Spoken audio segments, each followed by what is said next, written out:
Good afternoon. Our NATO Summit in Madrid this week will be transformative, with many important decisions, including on a new strategic concept for a new security reality. A fundamental shift in NATO's deterrence and defence, and support to Ukraine now and for the future. Our new concept will guide us in an era of strategic competition. I expect it will make clear that allies consider Russia as the most significant and direct threat to our security. It will address China for the first time and the challenges that Beijing poses to our security, interests and values. It will also cover our evolving approach to a number of other threats and challenges, including terrorism, cyber and hybrid. At the summit, we will strengthen our forward defences. We will enhance our battle groups in the eastern part of the alliance up to brigade levels.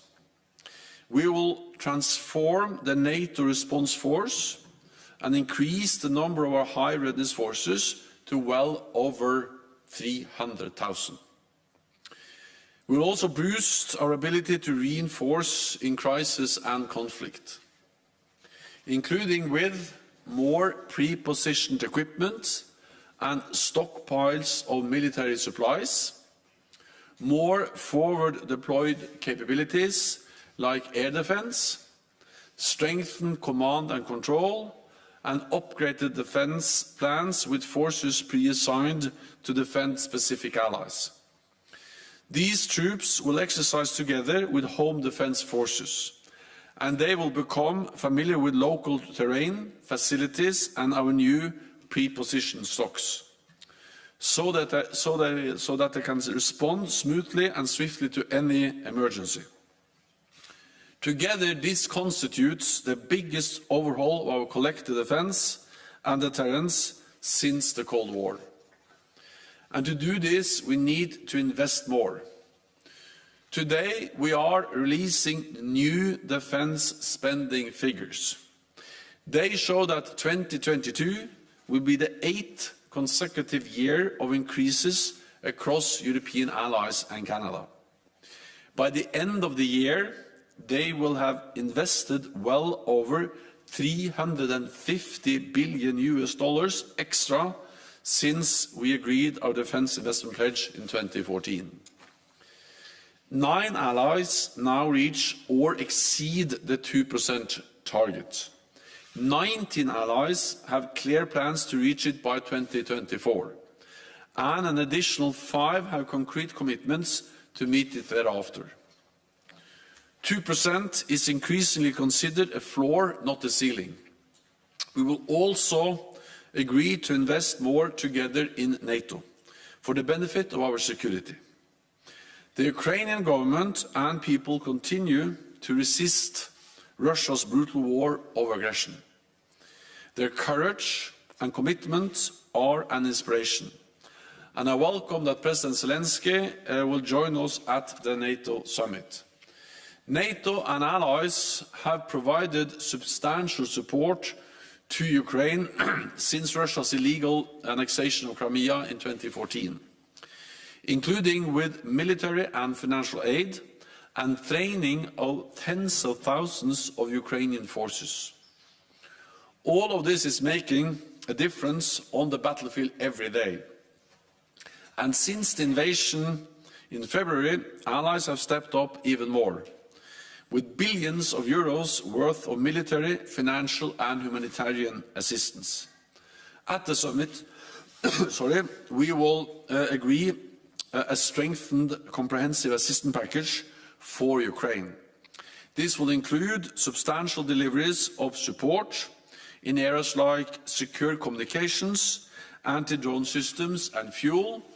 Over the longer term, we will help Ukraine transition from Soviet-era military equipment to modern NATO equipment, and further strengthen its defence and security institutions. At the summit, we will also take decisions to continue adapting NATO, including with a new €1 billion NATO Innovation Fund to invest in dual-use emerging technologies. And on climate change, we will agree to cut greenhouse gas emissions for NATO as an organisation. We will also deepen our cooperation with NATO's closest partners. I welcome that Australia, Japan, New Zealand and the Republic of Korea will join us for the first time at our summit. Georgia and the European Union will also take part, and we will adopt new packages of support for our partners Georgia, Bosnia and Herzegovina and the Republic of Moldova, as well as Mauritania and Tunisia. We also aim to make progress on Finland and Sweden's historic applications for NATO membership, while ensuring the security concerns of all allies are addressed. I spoke with President Erdogan on Saturday, and I will meet with Prime Minister Andersson later today. I'm glad that President Erdogan, President Niinistö and Prime Minister Andersson have accepted my invitation to meet in Madrid tomorrow. And today we are hosting another meeting of senior officials from all three countries here at the NATO headquarters. Finally, allies will discuss threats and challenges from the south. We will recommit to the fight against terrorism, address the food crisis caused by Russia's invasion of Ukraine, and consider our response to Russia and China's increasing influence in our southern neighbourhood. Above all, we will reaffirm that the transatlantic bond remains the bedrock of our security. Europe and North America together in NATO. And with that, I'm ready to take your questions. Okay, we'll go to Bloomberg in the second row.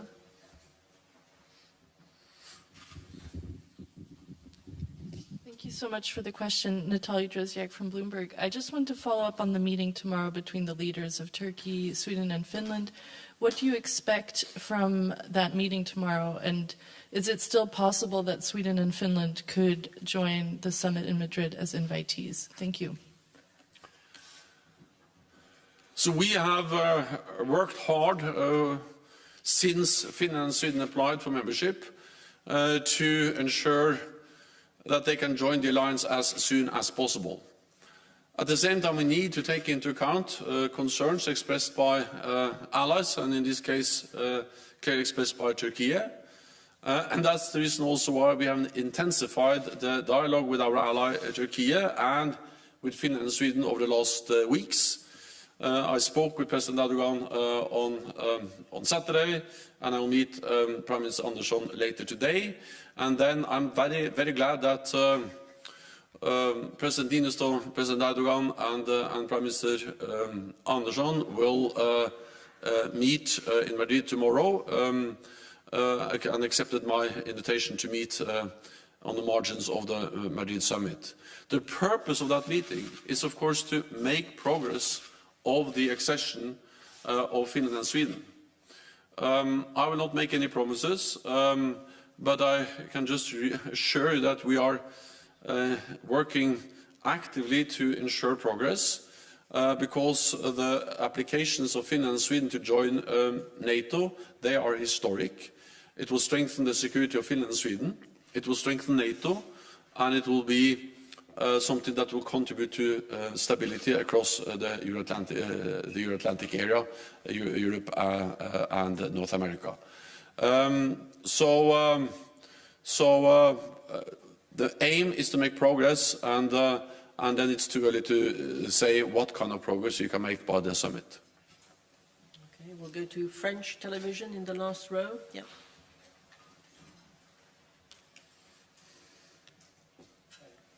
Thank you for the question.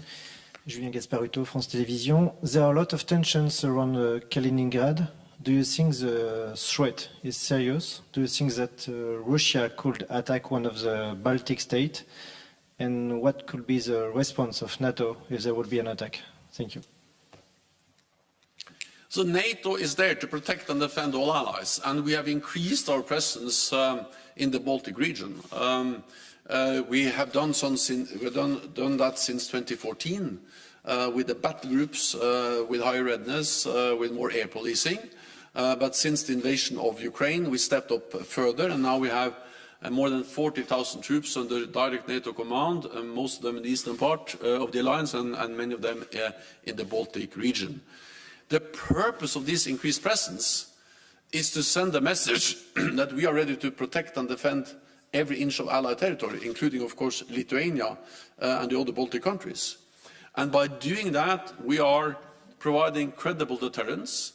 And the purpose of credible deterrence is not to provoke a conflict, but to prevent a conflict, to prevent Russia or any other potential adversary from attacking a NATO allied country.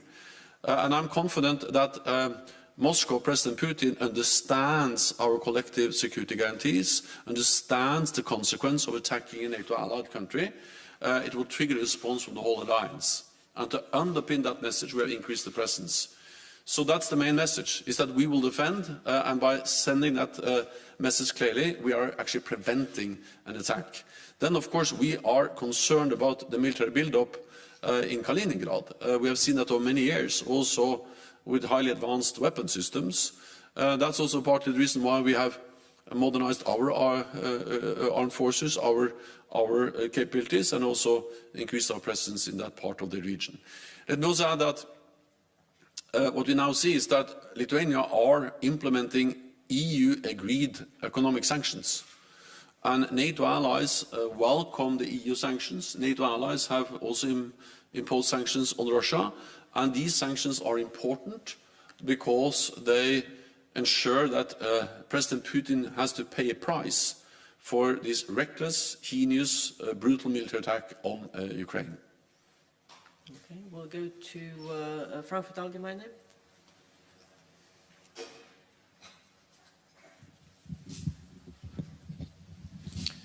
Thanks a lot. Thomas Kutschka, Frankfurt Allgemeine Zeitung.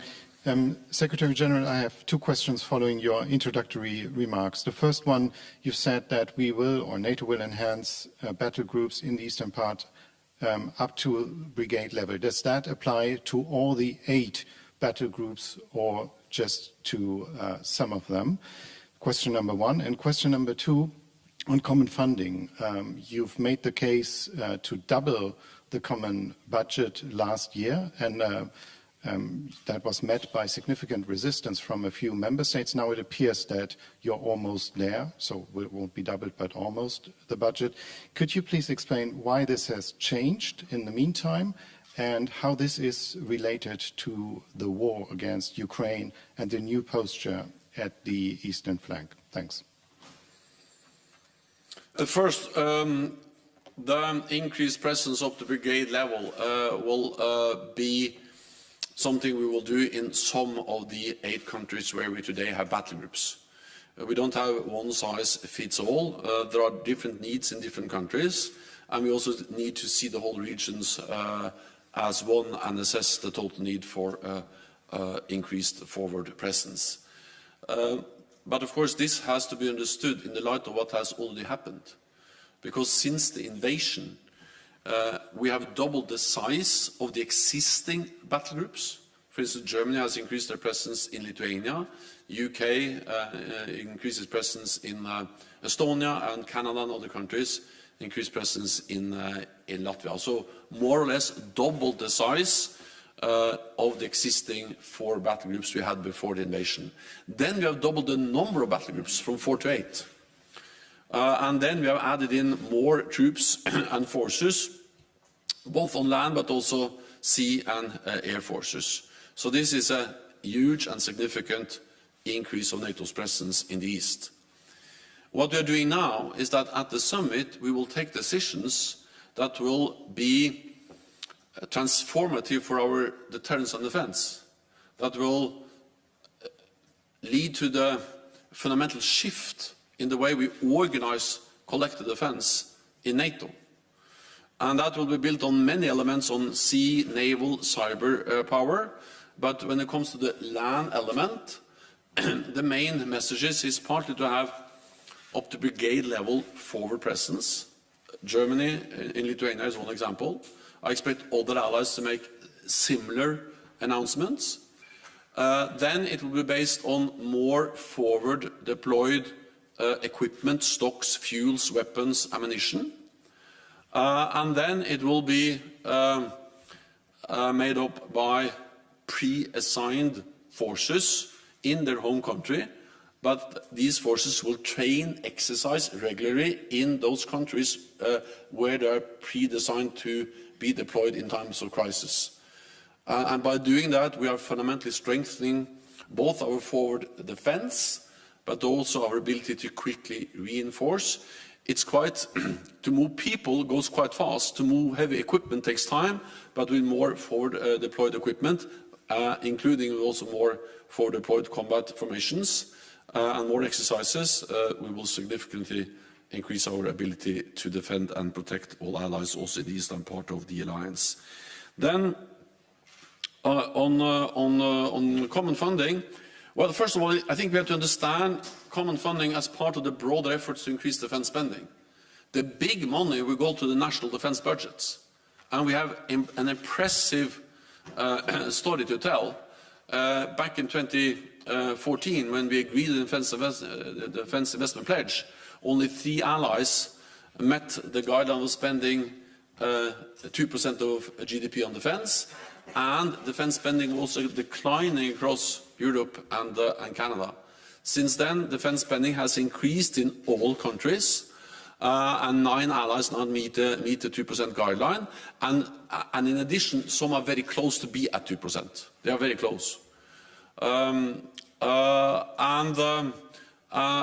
that will be, of course, the big numbers. But a part of that is what we spend together.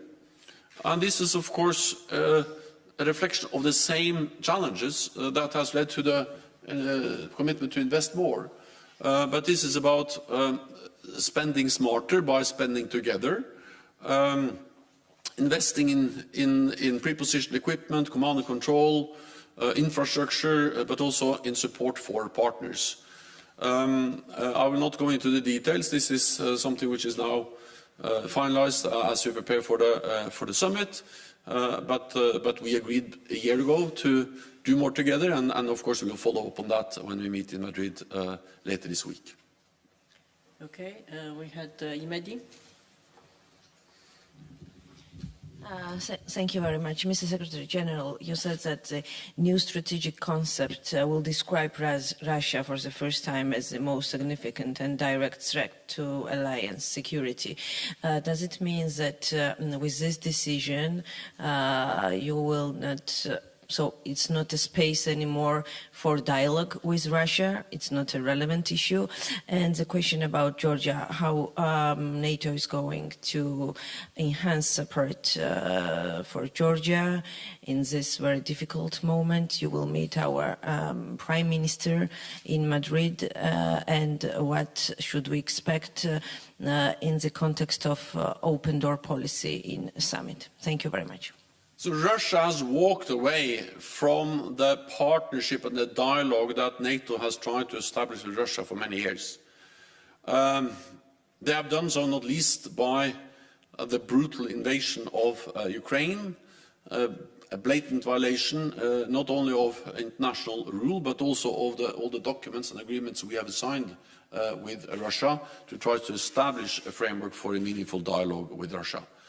So the meaningful dialogue we worked for so many years, that's not on the table, that's not working, simply because of Russia's behavior.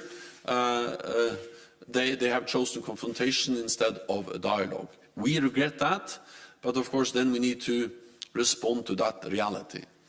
And that's exactly what we do with the fundamental shift in our deterrence and defence, and all the other measures we take, not least to provide support to Ukraine from NATO allies and NATO. Then, of course, there is a need to still have lines of communications to prevent incidents and accidents, and also at some stage, hopefully, be able to engage in some kind of arms control efforts. but the dialogue and the partnership we strive for.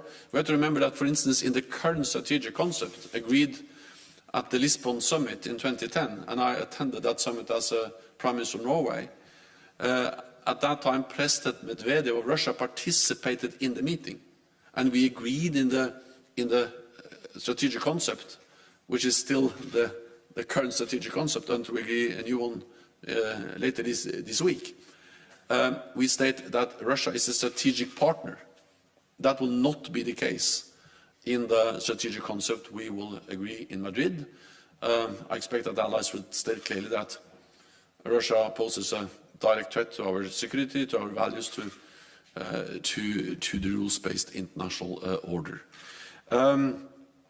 Then on support for Georgia, I think that if there's any lesson learned from the invasion of Ukraine, a close and highly valued partner of NATO for many years, is the importance of provide support now, early.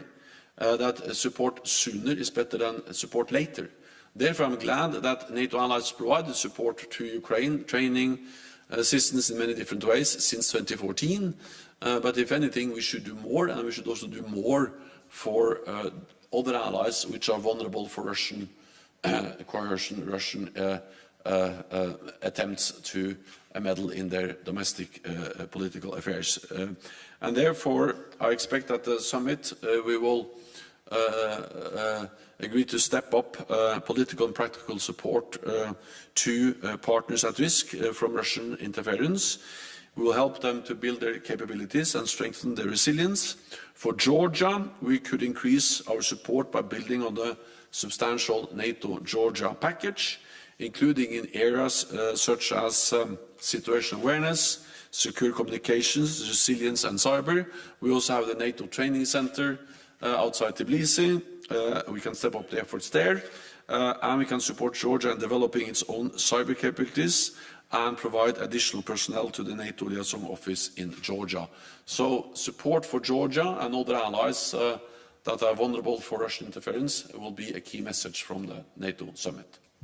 Okay, we'll go to Spanish radio. Lady here, yeah. Good afternoon, it's Maria Caro with Radio Nacional de España. I would like to ask about Ceuta and Melilla. If it's going to be some inclusion of these two cities in the strategic concept that you are working in for Madrid Summit, if that means that these two Spanish cities are going to be covered, are going to be protected by NATO by now. Thank you. So Article 6 of the Washington Treaty defines the geographical scope of our collective defense guarantees, Article 5. And it defines it as the territory of any of the parties in Europe or North America or islands under the jurisdiction of any of the parties in the North Atlantic area, north of the Tropic of Cancer.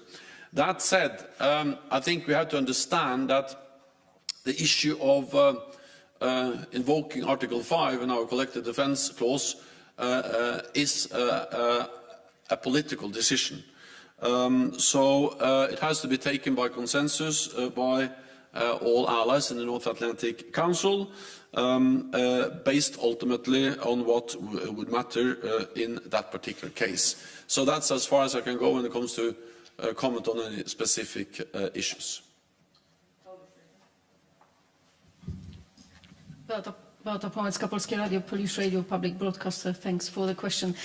Secretary General, you've just answered a question to my colleague from Frankfurt Allgemeine Zeitung that in some member states these battle groups will be enhanced and the security situation will be taken into consideration. So I assume as the real threat is from Russia, so these battle groups will be enhanced in Poland and Baltic states.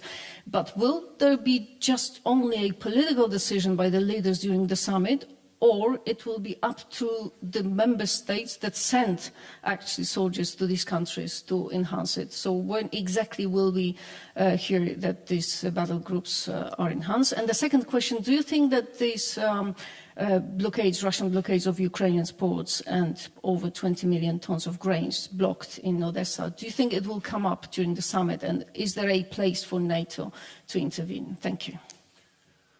I'm absolutely confident that the appalling consequences of President Putin's brutal war against Ukraine, also on the global food market and food prices and grain export, will be addressed at the summit. Partly because this matters for NATO, and also because many allies, for several allies, are engaged in different efforts to try to find a solution, both to increase the capability of supporting or getting grain over land out of Ukraine, but of course there are some logistical challenges, so the big capacity will be if we're able to open sea lanes and sea transport of grain. Allies are involved in different ways. I have spoken, as I said, with President Erdogan, and Turkey is playing also an active role in trying to find a way to get ships to cross over the Black Sea and bring grain out of Ukraine. The easiest way to end this is, of course, for President Putin to end the war, because this spike in food prices is not a result of the sanctions, it's a result of the war. It's the war and the Russian blockade against Ukrainian ports that has led to the drop in the export of food, grain, and extreme consequences for food prices all around the world. And that's also the reason why this will be discussed and addressed both in the meetings but also in the margins of the meetings when NATO allies meet to try to support the efforts to find a solution to get grain out of Ukraine.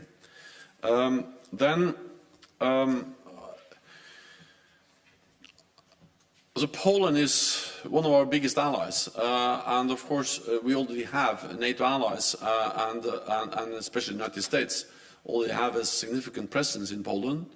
There is now a process looking into how we can further increase the presence, and the whole idea of strengthening our presence up to brigade level is absolutely something which is relevant for Poland. Details will be decided as we implement those decisions at the summit, but I'm confident that Poland will see that NATO has and will increase its presence in different ways to strengthen our deterrence and defence also in Poland. Okay. Swedish news agency, TT. Yeah. Hi, Victor Nemlin from the Swedish news agency. Coming back to Sweden and Finland, on a technical way regarding the process, is it now too late for Sweden and Finland to become invitees for the summit? And in any case, which meetings do you expect Sweden and Finland to take part in during the summit? Thank you. So first of all, Finland and Sweden will participate in the meetings because they are already invited as close partners. So we will have a meeting with partners the first day, also on Wednesday, where Finland and Sweden will participate at the level of heads of state and government, in a way regardless of where we are in the accession process. Second, we are working intensively on this issue to try to make as much progress as possible, as soon as possible. But since we speak about an issue which is of great importance for Finland and Sweden, but also for all allies, and in particular Turkey, which has expressed some specific security concerns, I will not give any promises or speculate about any specific timelines. The summit has never been a deadline, but of course the summit takes place. We have all the leaders there. We have the Swedish and the Finnish leaders there too. So that provides us with an opportunity that we should seize to see how much progress we can make, and that's the reason why we have been working so actively on this issue over the last weeks and days, and also why I welcome that Finland, Sweden and Turkey have accepted the invitation to participate in the meeting in Madrid, and also that we have the meeting today at the NATO headquarters. But when different countries are involved in the process, no one can promise on behalf of the others if and when we reach an agreement. The only thing I can promise is that we are working as hard as we can and as intense as we are able to find a solution as soon as possible. Thank you very much. This concludes this press conference. See you in Madrid. Thank you.